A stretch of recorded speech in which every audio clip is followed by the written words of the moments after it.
11th मुश्किल लग रही है ना? ऐसा लग रहा है ना कि भैया पता नहीं क्या हो रहा है, टीचर्स इतनी फास्ट फास्ट पढ़ाते हैं, कुछ समझ नहीं आता है, क्वेश्चंस प्रैक्टिस करने का टाइम नहीं है, नोट्स बनाने का टाइम नहीं है, टाइम मैनेज नहीं हो पा रहा है, कुछ नहीं हो पा रहा है, सब्जेक्ट समझ नहीं आ पा रहा है, पता नहीं हो क्या रहा है। 10th तक तो सब कुछ बढ़िया था, 11th में आती भैया पता नहीं क्या हो रहा है, ऐसे कैसे 11th के अंदर पास होंगे, क्या 11th इतनी ज्यादा टफ है?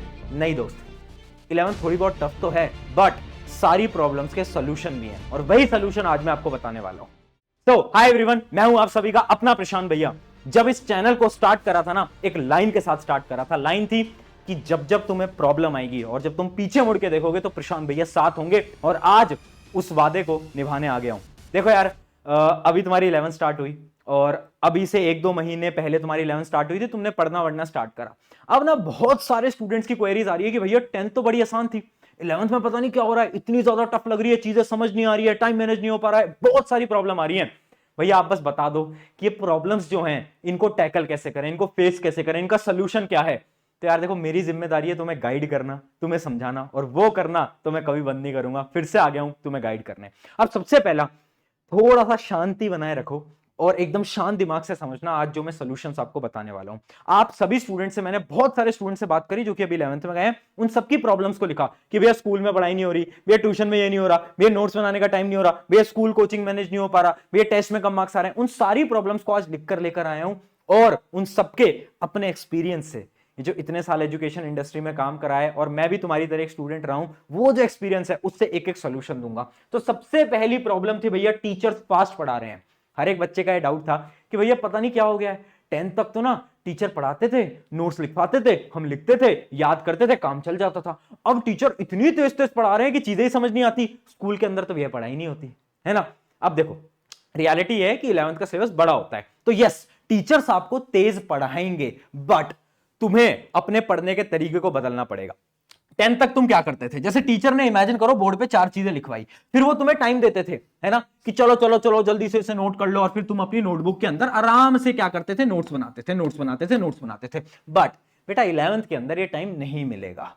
कोई टीचर आपको टाइम नहीं देगा नोट्स फटाफट से नोट डाउन करने का, वो आपको ही नोट डाउन करने पड़ेंगे अपनी स्पीड को इंक्रीज करके। तो सबसे पहला काम पता है क्या करो, अपने नोट्स बनाने के तरीके को बदलो। पिछली वाली जो वीडियो थी उसके अंदर भी मैंने आपको एक चीज समझाई थी कि यार 10th तक आपने नोट्स बनाए सुंदर सुंदर, अच्छी अच्छी राइटिंग के अंदर, है ना। पहले कोचिंग के अंदर रफ में नोट करते थे, घर आके एकदम सुंदर सुंदर नोट्स बनाते थे ना। बट अब ये बदलना पड़ेगा, स्पेशली अगर तुम साइंस के सब्जेक्ट तुमने ले लिया है ना, साइंस या पीसीएम या पीसीएम भी जो भी लिया है आपने, तो आपको नोट्स बनाने के तरीके को बदलना पड़ेगा। वो नोट्स बनाने का तरीका यूज नहीं करना कि भैया आराम से घर आएंगे, धीरे धीरे धीरे धीरे नोट्स बनाएंगे, उतना टाइम नहीं है। आपको क्या करना है, जब टीचर पढ़ा रहे हैं, जब लिखवा रहे हैं, तो उनके साथ साथ आपको अपनी नोटबुक के अंदर नोट्स बनाते हुए चलने हैं और टीचर के कॉन्सेप्ट को भी समझना है।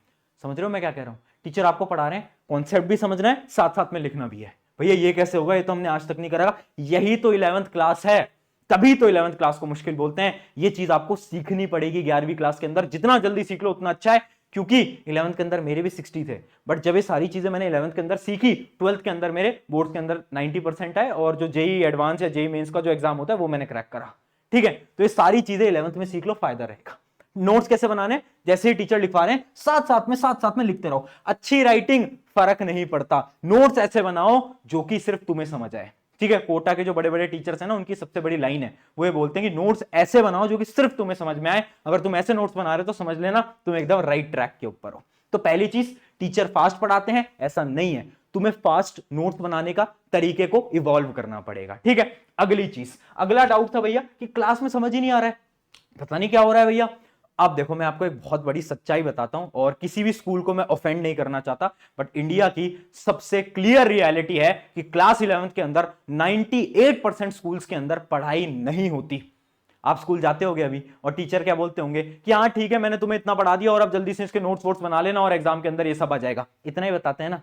क्या वो ढंग से आपको पढ़ा रहे हैं? सिर्फ 1-2% स्कूल होंगे जिसके अंदर अच्छी तरीके से पढ़ा रहे हैं, 98% स्कूल्स के अंदर 11th पे फोकस नहीं किया जाता। ये रियलिटी है। पढ़ाई कहां होती है? ट्यूशंस, कोचिंग, ऑनलाइन क्लास वगैरह के अंदर हो रही होती है। तो सिंपल सी बात है, स्कूल के अंदर समझ आना मुश्किल है ना। इस वजह से हम ट्यूशंस और कोचिंग ज्वाइन करते हैं, और इसलिए सजेस्ट किया जाता है कि 11th के अंदर ऑनलाइन बैच या ऑफलाइन बैच एक आपको ज्वाइन करना चाहिए। ठीक है, अब इमेजिन करो आपको ट्यूशन में भी समझ नहीं आ रहा, फिर क्या प्रॉब्लम है? फिर मैं बताता हूं प्रॉब्लम कहां है। प्रॉब्लम है आपके समझने के पैटर्न में। 10 तक हम कैसे समझते आ रहे हैं वो देखो, जो टीचर लिखवाते थे हम क्या करते थे, हम उसको नोट कर लेंगे, हम उनको पूरे को नोट्स कर लेंगे, और फिर उसके बाद हम क्या करेंगे, हम घर में इस नोटबुक को ओपन करेंगे और फिर घर में जाके हम क्या करेंगे, इसको स्टडी करेंगे, हम वापस से पढ़ेंगे कि क्या पढ़ाया था, चलो एक बार पढ़ लेते हैं, अब समझेंगे। बट 11th में क्या इतना टाइम है हमारे पास कि हम हमारे नोट्स पहले तो हम लिख लें, टक टक टक टक टक सारा लिख लिया, और घर जाकर मैं फिर टाइम लगा रहा हूं 1 घंटा पूरे नोट्स को समझने में, क्या पॉसिबल है? नहीं है। तो अब हमें क्या करना पड़ेगा, हमें एक प्रोसेस समझना पड़ेगा कि जैसे ही टीचर के आप नोट्स लिखते जा रहे हो और टीचर आपको समझा रहे हैं ना, उसको समझते भी जाना है साथ साथ में, सिर्फ ये नहीं कि जो लिखवा रहे हैं बस वो लिखते जाओ। 10th तक ये करते थे, मुझे पता है, स्पेशली साइंस के अंदर सारी थ्योरी लिखवा रहे हैं, लिख रहे हैं, घर जा रहे हैं और फिर पढ़ रहे हैं कि क्या लिखवाया था। अब ये नहीं कर सकते, अगर ये करोगे तो नहीं आएगा समझ में, क्योंकि टाइम ही नहीं मिलेगा। घर जाकर 11th में सिर्फ एक काम करना होता है, जिसको हम बोलते हैं क्या, रिवीजन। बस ये काम करना है आपको घर जाकर, इसके अलावा कोई काम नहीं करना होता। ठीक है, रिवीजन क्वेश्चन प्रैक्टिस, बस ये 2 काम करोगे। बाकी ये जो नोट्स होते हैं, समझना होता है, ये आपको क्लास के बीच में समझना पड़ेगा। अगर फिर भी समझना है तो भैया डाउट्स पूछो, अपने टीचर से डाउट्स पूछो, 1 बार 2 बार 3 बार, स्पेशली ऑफलाइन में जाते हो तो डाउट्स पूछो, इसलिए पैसे दिए दोस्त, डाउट्स पूछो, डरो मत। बच्चे बोलते हैं भैया हम तो इंट्रोवर्ट हैं, हमसे तो बोला नहीं जाता। काई के इंट्रोवर्ट, जाके डाउट्स पूछो अपने, है ना। अगर क्लास के सामने जिसके अंदर 50 बच्चे हैं उसके अंदर तुम्हारी थोड़ी बेइज्जती भी हो जाएगी तो भी कोई बड़ी बात नहीं है, ठीक है। तो डरो मत और डाउट्स पूछो प्लीज, ठीक है। अगली चीज क्या है, अगली चीज है कॉन्सेप्ट समझ आ जाता है बट क्वेश्चंस नहीं होते। ये बहुत बड़ा डाउट है, स्पेशली जो साइंस और कॉमर्स वाले बच्चे हैं उनके लिए, है ना, क्योंकि बहुत सारे न्यूमेरिकल्स होते हैं। अब भैया कॉन्सेप्ट समझ में आ गया बट भैया न्यूमेरिकल नहीं हो पा रहे। अब मैं आपको बताऊं, अगर आपके साथ ये प्रॉब्लम है ना, तो ये प्रॉब्लम है ही नहीं। आपको ऐसा लग रहा है कि आपको कॉन्सेप्ट समझ में आ गया, बट रियलिटी है आपको कॉन्सेप्ट समझ नहीं आया। जब तक आपको कॉन्सेप्ट समझ नहीं आएगा तब तक न्यूमेरिकल नहीं बनेगा। अभी आपको कॉन्सेप्ट समझ नहीं आया है, अभी आपने ये जो कॉन्सेप्ट है ना, इसको रटा है, क्या करा है, इसको रटा है ना, जो कि हम 10वीं तक करते आ रहे थे, मैथ के क्वेश्चन भी रट लेते थे, करा है, मुझे पता है, ठीक है। तो अब नहीं चलेगा ये। अगर अब भी तुम कॉन्सेप्ट रटोगे और तुम्हें लग रहा है कि रटने से क्वेश्चन सॉल्व हो जाएंगे, तो ऐसा नहीं होगा, क्योंकि 10th तक लिमिटेड क्वेश्चंस थे, 11th में नए क्वेश्चंस होते हैं। तो पहली चीज, कॉन्सेप्ट को रटना बंद करो दोस्त, कॉन्सेप्ट को समझना स्टार्ट करो, है ना, विजुलाइज करना स्टार्ट करो कि ठीक है यार फिजिक्स की प्रॉब्लम है, इसको विजुलाइज करते हैं कि ये हो रहा है। और दूसरी चीज, रटना बंद करना पड़ेगा, और साथ साथ में सिर्फ और सिर्फ होगी प्रैक्टिस। बस देखो, प्रैक्टिस बहुत इंपॉर्टेंट है न्यूमेरिकल सब्जेक्ट्स के लिए। अगर तुम प्रैक्टिस नहीं करोगे कुछ नहीं हो पाएगा। अगर तुम्हें ऐसा लग रहा है कि फॉर्मूला याद कर लिया, कॉन्सेप्ट समझ लिया, चलो भाई हो गया काम, नहीं, प्रैक्टिस करोगे। जब तक 5-10 सवाल एक कॉन्सेप्ट के नहीं लगा लोगे तब तक काम नहीं बनेगा, प्रैक्टिस करनी पड़ेगी, ठीक है। अगली प्रॉब्लम थी भैया क्लास से पीछे चल रहे हो, है ना। बहुत सारे स्टूडेंट्स बोल रहे हैं भैया अभी वैसे तो 2 महीने हुए हैं क्लासेस को स्टार्ट हुए, बट प्रॉब्लम क्या है ना, प्रॉब्लम मेरे साथ ये हो रही है कि मैं ना पीछे हो गया हूं कोचिंग से, स्कूल से, मेरी बैकलॉग्स क्रिएट हो गई हैं। एक तो अभी से तुमने बैकलॉग क्रिएट कर ली, चलो कर ली, मैं मान लेता हूं, अब सोल्यूशन क्या है उस पर बात करते हैं। देखो, बैकलॉग का सिर्फ और सिर्फ एक और इकलौता सोल्यूशन है, वो क्या है, फॉरगेट द पास्ट। पुराने जख्मों को भूलना पड़ता है आगे बढ़ने के लिए। यहां पर भी हम ये करेंगे, इमेजिन करो 2 चैप्टर हैं, वो 2 चैप्टर आपके ट्यूशन कोचिंग के अंदर हो चुके हैं। अब उन 2 चैप्टर को अपनी लिस्ट से भूला दो, ये 2 चैप्टर भी आपको पढ़ने हैं, इनको भुला दो। अब आपके ट्यूशन के अंदर तीसरा चैप्टर स्टार्ट हो रहा है, तो आपको अब तीसरे चैप्टर से कंसिस्टेंट रहना पड़ेगा। ये जो 2 चैप्टर हैं ये आपको कभी और करने हैं। जैसे कि मान लो 1 वीक की कभी छुट्टी पड़ गई, तो उस 1 वीक की छुट्टी में आपने 2 चैप्टर कर लिए, है ना। अगर आप ये सोचते रहोगे कि पहले मैं चैप्टर नंबर 1 करूंगा, फिर 2 करूंगा, फिर 3 करूंगा, नहीं हो पाएगा, कभी नहीं हो पाएगा, पूरी 11वीं खराब हो जाएगी। लिख के ले लो, ठीक है। तो आपको क्या करना है, पुराने पाप भुलाओ और जो नए से, जो अब जो चल रहा है ट्यूशन कोचिंग के अंदर, वहां से स्टार्ट करो कि ठीक है यार अभी जो पुराना हुआ है भूल जाता हूं, आज से जो पढ़ा रहे हैं वो पढ़ूंगा। अब जब टाइम मिलेगा, जब पिछले जो भी मैंने करा है वो पिछले वाला मैं वहां से पढ़ लूंगा, ठीक है। ये स्टेप याद रखना, ये कभी मत सोचना कि पहले पुराना करूंगा फिर नया पढ़ूंगा, नहीं, कभी नहीं पढ़ पाओगे। ये वाली प्रॉब्लम यहां पर सॉल्व होती है। अगली प्रॉब्लम देखते हैं। अगली प्रॉब्लम है टाइम मैनेज नहीं हो रहा। भैया आपने बोल तो दिया कि ट्यूशन के अंदर कॉन्सेप्ट समझ लो, क्वेश्चन प्रैक्टिस कर लो, रिवीजन कर लो, सब कर लो, टाइम कहां है ये भी बता दो। टाइम तो है नहीं, हमारी तो पूरी की पूरी दुनिया स्कूल से आते हैं, फिर भैया वो ट्यूशन कोचिंग चले जाते हैं, 3 से 4 घंटे की क्लासेस वहां होती हैं, ये करना होता है, वो करना होता है, मम्मी पापा काम बता देते हैं। देख दोस्त, प्रॉब्लम तो 1000 है, सोल्यूशन केवल और केवल एक है। सोल्यूशन क्या है, सोल्यूशन है P फॉर प्रशांत नहीं, P for priorities. P for priorities. Priority set कर लो भैया, क्या है तेरी प्रायोरिटी, एक बार पूछ खुद से, भैया प्रायोरिटी मेरे लिए क्या है? क्या मेरे लिए प्रायोरिटी मेरे लिए स्कूल जाना है या फिर मेरे कोचिंग जाना है? पढ़ाई कहां पर हो रही है? फिर बोल रहा हूं, किसी स्कूल को ऑफेंड नहीं कर रहा हूं, बट खुद से पूछो, स्कूल में मैं ज्यादा सीख पा रहा हूं या फिर मैं कोचिंग में ज्यादा सीख पा रहा हूं? स्कूल जाना ज्यादा इंपॉर्टेंट है या ट्यूशन जाना इंपॉर्टेंट है?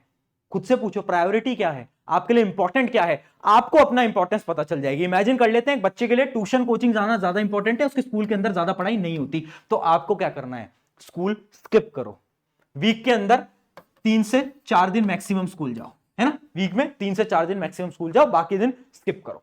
भैया वो अटेंडेंस वाला क्राइटेरिया होता है स्कूल के अंदर, वो सब बोलने वाली बात होती है, सब माफ हो जाता है, ठीक है। 11th 12th के अंदर अटेंडेंस ज्यादा मैटर नहीं करती, इस बात को समझ लो। इतना ध्यान रखना कि जो आपके लिए प्रायोरिटी है उसका काम को पहले करो, ठीक है। टाइम मैनेज तभी होगा जब तुम प्रायोरिटी सेट कर पाओगे। अब तुमने 100 चीजें ले रखी हैं कि भैया ट्यूशन में जाना है, स्कूल में जाना है, होमवर्क भी करना है, नोट्स भी बनाने हैं, कैसे करोगे? प्रायोरिटी बनाओ कि ठीक है आज स्कूल इंपॉर्टेंट नहीं है, स्कूल को स्किप करते हैं, पूरी पढ़ाई करते हैं दिन से शाम तक, शाम को ट्यूशन जाते हैं, वापिस आते हैं, रिवीजन करते हैं, दिन खत्म, ऐसे। तो प्रायोरिटी बनाना स्टार्ट करो ना यार दोस्त, क्या कर रहे हो? इससे होगा टाइम मैनेज। और लास्ट पॉइंट है, टेस्ट में आ रहे हैं भैया कम मार्क्स। अब क्या करें भैया, अभी वो यूनिट टेस्ट वगैरह हुए हैं, कोचिंग के अंदर टेस्ट हुए हैं, मार्क्स बड़े कम आ रहे हैं, डीमोटिवेशन हो रही है। मैं बोल रहा हूं अच्छी बात है, मैं बोल रहा हूं अच्छी बात है, अगर तुम्हारे मार्क्स कम आ रहे हैं कॉन्ग्रेचुलेशन, इसका यह मतलब है कि तुम एटलीस्ट टेस्ट दे रहे हो। रियलिटी बताता हूं, 80% बच्चे 11th के अंदर कोचिंग के ट्यूशन के टेस्ट को मिस कर देते हैं। तुम देख लेना, तुम देख लेना। और शायद अभी जो वीडियो देख रहे हैं तुम में से भी कुछ बच्चे होंगे जो कि मिस करते होंगे, गारंटी है। मैं भी करता था अपने टाइम पे, इसी वजह से 11th के अंदर 60% थी, ठीक है। तो टेस्ट जो है ना, टेस्ट वो मिस नहीं करने हैं। टेस्ट में कम नंबर आ रहे हैं, अच्छी बात है, चोट लगेगी, जब तक गिरोगे नहीं तो चलना कैसे सीखोगे? तो चोट लगने दो ना, बढ़िया है, टेस्ट दो, बट टेस्ट छोड़ने नहीं है, मिस नहीं करने। देखो एक जो बच्चा होता है ना जो कि टॉपर बन पा रहा है, और एक जो फेलियर है, उसके बीच में सिर्फ एक गैप होता है, वो गैप होता है टेस्ट का। अगर एक बच्चा टेस्ट दे रहा है रेगुलरली, मैं बोल रहा हूं आज उसके मान लो 25 में से सिर्फ और सिर्फ 10 नंबर आ रहे हैं, अगर वो रेगुलरली देगा तो ये 10 ना 20 तक जाने में टाइम नहीं लगेगा, टाइम नहीं लगेगा। टेस्ट देते रहो, गलती ना करो, नंबर कम आएंगे, डिमोटिवेशन फील होगी, बट ये एक फेज है जो कि तुम्हें बहुत कुछ सिखा कर जाएगा। 11th इज अ फेज जो कि तुम्हें गिरना सिखाएगा, उठना सिखाएगा, सब कुछ सिखाएगा। तो इस फेज को मिस मत करना, वेरी इंपॉर्टेंट, टेस्ट दो। आई होप ये जो 5-7 प्रॉब्लम थी, ये आपकी प्रॉब्लम अब यहां से सॉल्व हो गई होगी, और मैं ऐसे ही आपकी मदद करने बीच बीच में आता रहूंगा, है ना। और जो जो आपकी प्रॉब्लम्स होंगे, एक एक प्रॉब्लम को उठा उठा के उन सबके सोल्यूशन निकालते रहेंगे। और भैया 11th खराब नहीं होने देंगे। 11th मुश्किल लग रही है, बट 11th को भी फोड़ेंगे जैसे कि 10th को फोड़ा था। ऑन दिस नोट, शुक्रिया एवरीवन, मेरा नाम है प्रशांत, मिलते हैं नेक्स्ट वीडियो के अंदर, टेक केयर।